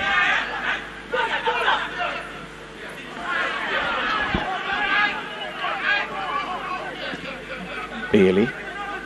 A more restrained performance from him this afternoon. And has looked a better player, I must say. Yeah, certainly, and his use has been better. I know you were lamenting that he doesn't use the ball well, but today he has. Yes, much better today. Powell out to, Powell gets it from Christian. Goes back to centre half Duark, and Nelson Pinchett, he was hearing after it, the Molynes skipper, but Small could have taken a touch, but he tried to play Nelson early. Smith back to Taylor. Taylor back to Phillips. Bailey has come deep.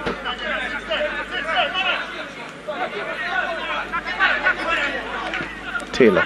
Now those two substitutes I mentioned are walking to the fourth official for Dunbeholden to get their clearance to enter the fray. Really frustrating for Molynes here. Can't really get a kick at the ball. And on cue, given away. Dice trying to play Taylor in. Duncan back to Thomas, now Winter. Now robbed by Phillips though, who plays Smith and goes to Bailey. Bailey inside early to Christian. Is it too heavy? Yeah, McCoy stepped in and Smith slid in. But it remains Molynes' ball, so the advantage is played. Lovely by McCoy, being closed down by Thomas. Excellent by the centre half. Forward, who can't beat Taylor because Small would have been in. And Rasta does well for Molynes, but it's a throw to Dunbeholden. Showing that he's the real McCoy. Really good carry there, good ball handling skill. Just looking to slid it through for Nelson. Was just blocked, but good footwork shown. Really going to be difficult. And the spectacle that we saw in the first half, George, really spoiled by Pringle. Yeah. Really, really. Because you feel with 11 on the park, we would have gone at that pace still. Oh yes. So Dwayne Smith coming out to be replaced by Fabian McCarthy. So 6 for 8, and then number 12 is going to come out as well, Kimoni Bailey. And Zelana Barnes is going to replace him, that's number 7. So McCarthy enters the fray, and there's Zelana Barnes, ex of Arnett Gardens. McCarthy's first touch to Phillips. Driving them forward already is McCarthy. Into the space for Phillips. Finding his range immediately. And Phillips under pressure from Grant. Grant has 2 bites at the cherry, and Grant muscular, but Phillips skillful, and the Dunbeholden midfielder penalised. Yeah, he's just wondering how is that a free kick against him. Felt that the Dunbeholden defender was all over his back.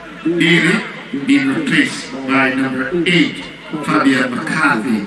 And I must commend the Dunbeholden coaching staff for deploying players in new positions this afternoon, and the players have played very well in those new positions. That's Harold Thomas, the man who has masterminded it, because Demario Phillips is usually a left back, has played superbly in midfield today and has the game's only goal, and Kimani Bailey is usually a tear-away winger, but has played centrally this afternoon for much of the game and has looked a much better player in that position.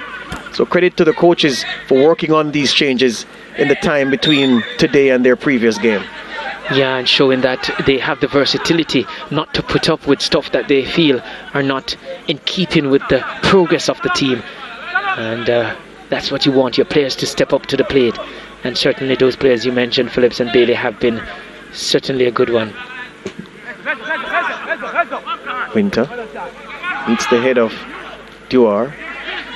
Phillips got there. Dean Andre Thomas around the corner to Christian into the path of Phillips.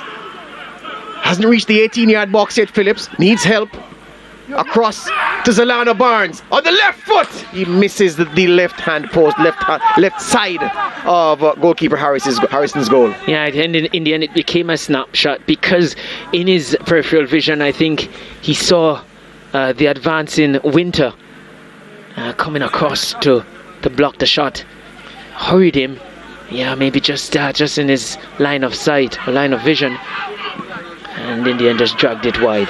Tell you what, if he weren't so heavily left-footed, maybe he could have done something on the right side, but it's true. Was always going to control with the right and flick it onto the left, because that's where the power is for him.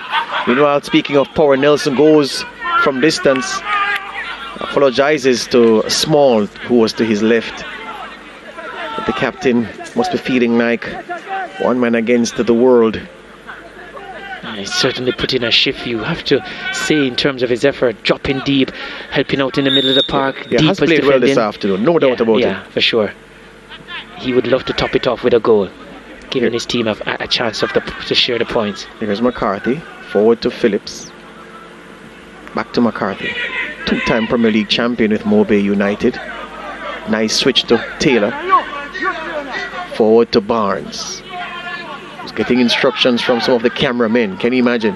Barnes doesn't see a pass he likes, comes back to Powell. Well, the cameramen, they've seen a lot of football to be able to instruct him. Well, they better have Eddie's shot when he calls for it. That's what they should focus on. Here's McCarthy once again. Powell plays it over to McPherson. Bad pass. McCoy gets there. Turns away from Thomas, and Thomas battling back and shoved over by McCoy. I think McCoy realized that he lost it, and he recognized that he had the advantage physically. Decided to use all of that. So since Dean Andre Thomas doesn't have a goal yet, how would you score the battle between him and his namesake from Molynes United, Damian Thomas? That's been a running battle from the first minute. As we see, the Molynes goal coach, will he be booked? Mr. Tummings is having a word with him, telling him to calm your nerves, man. Take some medicament and be easy. And remember me talking at the top of the game about how calm he was? That's where I was just about to go, George. Meanwhile, Dean Andre Thomas, his day is done, replaced by this man, number 27. Substitution there for Dunbeholden, number 24, DeAndre Thomas, replaced by Napoleon Rochester. Substitution, 87th minute. So, I'm named for one of the most controversial figures in history. Some say great. Napoleon of the Rochester variety comes in. Nelson can't get around McCarthy. Still going forward though, Molynes. Brown checks inside. Still Brown. Can't beat McCarthy with that. I think Brown would have been better served to go to Livingston, I think, way out on the right side, just to open it up a little bit more. Barnes off the outside of the left foot into space for Napoleon McPherson, but Rochester not reading the play properly enough.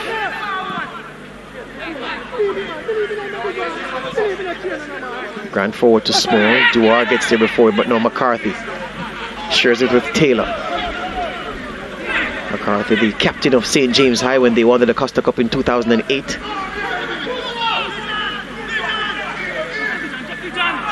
And Taylor to Christian, under pressure. Is he going to the corner flag? No, gives it to Taylor. And it's a Molynes throw. I think Taylor wasn't looking for that pass, maybe because of how we know Christian tends to hold on to it. There we see confirmation of Napoleon Rochester coming in for Dean Andre Thomas. He shares it with McPherson. All the way back to Duar. McCarthy will call for it and he gets it. Can you believe, Dwight, that Fabian McCarthy made his name in this Premier League as a centre half? Here he's in the box. McCarthy! Whistling wide, right across the face of Peter Harris's goal. Was he attempting the shot or was it a pass to Rochester, who was at that back post? I would go for a shot based on the power and the way he reacted after kicking here, let loose by Christian. I think that's a shot. Yeah. So as I noted, made his name as a centre half for Mobile United and St. James High. Had long flowing locks in his early years in the Premier League, and now he comes as a bald-headed central midfielder. He's gone the total transformation, Fabian McCarthy. Well, I did say to you, it's all in the heart for the Rastas, so he'll still tell you he's a Rasta man. But yeah, he has made a change to the middle of the park. Here he is once again. Having seen the game from so deep for most of his career, being able to step into midfield and dictate the pace. Yep, men from the west call him Ding. Christian into the path of our goal scorer today, Phillips. Phillips goes for the cross and it's met by the acrobatic clearance. Winter has it now for Molynes. Christian once again, Dunbeholden monopolising possession and control ever since they went a goal up and a man up. As we see 4 minutes of time added on to be played. And you feel with 4 minutes, Molynes must commit a little bit more forward. It just needed simplicity there and small. Went for something audacious. Rochester goes for goal, but gets ticked off by Christian this time. It was never going to be too long before he got back to his normal ways. Yeah, 2 men down for Dunbeholden. Seems to be cramp issues. Taylor is down with cramp, getting helped by McCarthy. And over on that far side, looks like Powell had a touch of cramp as well, but he's back to his feet. Yeah, based on what they have exerted here, especially in that first half, not surprising for that. But I was saying, George, that with 4 minutes had it on, you feel with Molynes not yet in the win column, you feel they need to commit more players forward here. Losing by a goal or losing by 2, maybe not much difference at this early stage of the competition. You feel you can take the risk. Well, usually you say when a team goes down to 10 men, especially when they've engaged the other team in a competitive game, that the referee spoiled the game by sending one player off. Well, we can tell you, the referee did not spoil this game. All the doing of Price. Pringle, yeah, young Pringle all by himself, and the young man will learn from it.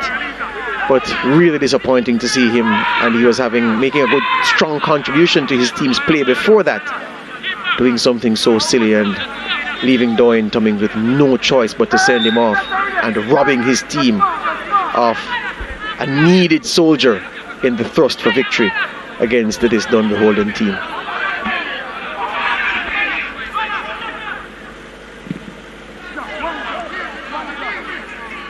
Rochester, Phillips, Christian now. Can't dribble between Brown and Grant. McPherson wins it back, plays it back to Christian. Wants to go on a run. Brown goes with him. Rides that tackle, does Christian. Goes to Phillips. And Phillips loses out. Livingston on the run. Forward to Small, and Livingston was being fouled, said the referee. Says the referee. Yeah, Molynes felt that they had the advantage. Small there felt he was away and would have preferred Tummins playing the advantage, but this opportunity also gives them a chance to overload up top. Yeah, let's see how many men they're coming forward. Brown and Winter are being asked to stay back. Well, Winter is now being sent forward and only Brown back. So the goalkeeper, Brown and Nelson, the only Molynes men back of this free kick. Duncan also being sent into the box. Nelson with the free kick. Last chance for Molynes, and it was met by Thomas, but his header went the wrong way. It's actually out for a throw to Dunbeholden. Always embarrassing for players when you see they kick a shot and it goes for a throw, and a header there that goes back. Really, it's a bit too early, you feel. Swinging the head, but certainly not the proper connection. McCarthy back to Dewar, and referee Tummins has seen enough. At the end of this contest between Dunbeholden and Mount Pleasant, Demario Phillips, your goal scorer. Fabian McCarthy, a second half substitute. McCoy Christian also a substitute in this game. But Dunbeholden had enough to conquer 10 man. Molynes United 1-0. And that's all she wrote in this contest. A competitive game up to half time. The second half was also shaping up to be another good battle, but Pringle's red card meant Molynes United were short-handed, couldn't match Dunbeholden toe-to-toe, punch for punch, as they had in the first half. And in the end, they yielded, falling to Phillips's goal, Phillips's strike, 1-0. That's how Dunbeholden registered their third win of the season from 4 games.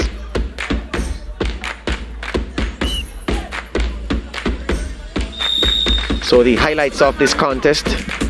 First half action, big kick by Hyatt forward to Dean Andre Thomas. Bailey to Thomas's right. Bailey screaming back post, but Andre Thomas would complain that the run wasn't good enough, and then Phillips popped this over the top. Look at this handball, but the ref didn't see it.